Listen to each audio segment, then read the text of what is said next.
So I had a patient come in today that's been working with me for a little while on some digestive issues, and she's doing a lot better, right? And so now she's in for maintenance, and she came in today and she was like, "I don't know why I'm here. I don't know what I'm being treated for."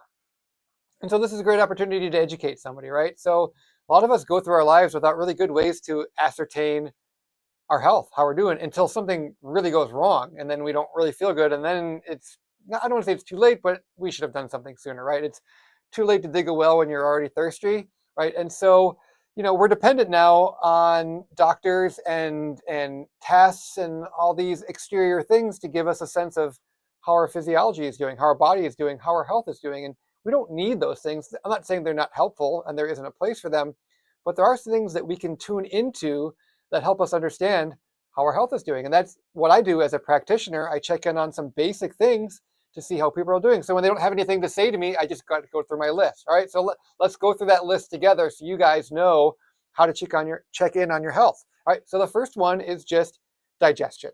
There's no particular order here. We're just going to do the order that I think of them, right? So the first one is digestion, all right? And that's the core of how your body rejuvenates its health, or rejuvenates itself, how it rebuilds its health, how it strengthens its immune system, how you build hormones, how you build proteins, all the stuff, right? And so digestion is really important. So how do you feel after eating? Do you get real tired? Do you get bloating? Do you get gas? Do you get acid reflux?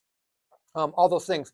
If something like that is showing up after you've finished a meal, then your digestion probably needs some help. And then for certain, your physiology needs some help. All right, so digestion is one of them.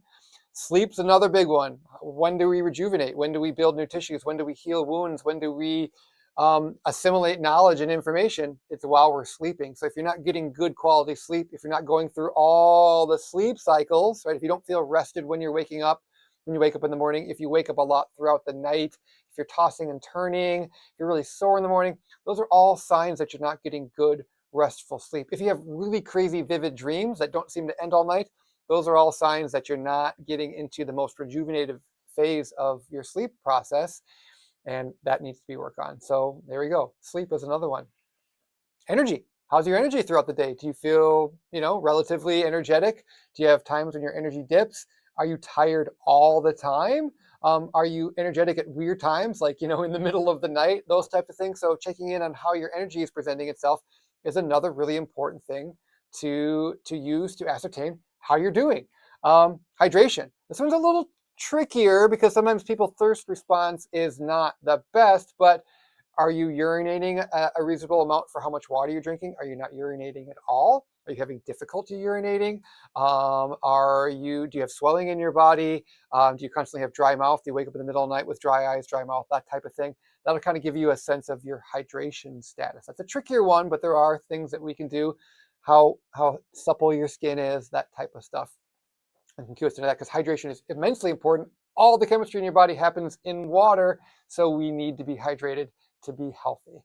All right, next one is mental and emotional state and focus, right? So are your moods reasonable? Are they balanced? Doesn't mean you have to be happy all the time, but do you pass through moods in a reasonable way, right? Do you get angry and just get stuck being angry? Are you sad all the time? Are you unmotivated?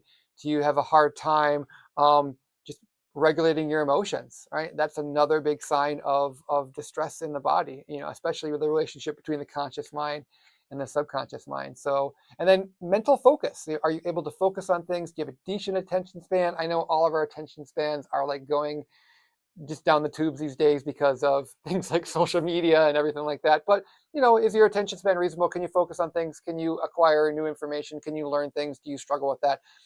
That's a really, really big one. Is there anything left? Temperature regulation, right? Are you struggling to stay warm? Are you hot all the time? Do you have hot flashes? Do you have cold flashes? Are you having spontaneous sweats, night sweats?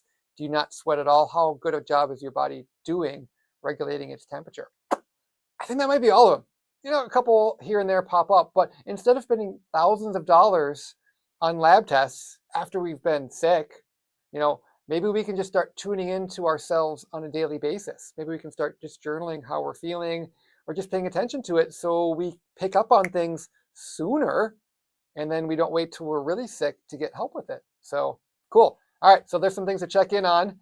Enjoy. Have fun with that. See you later.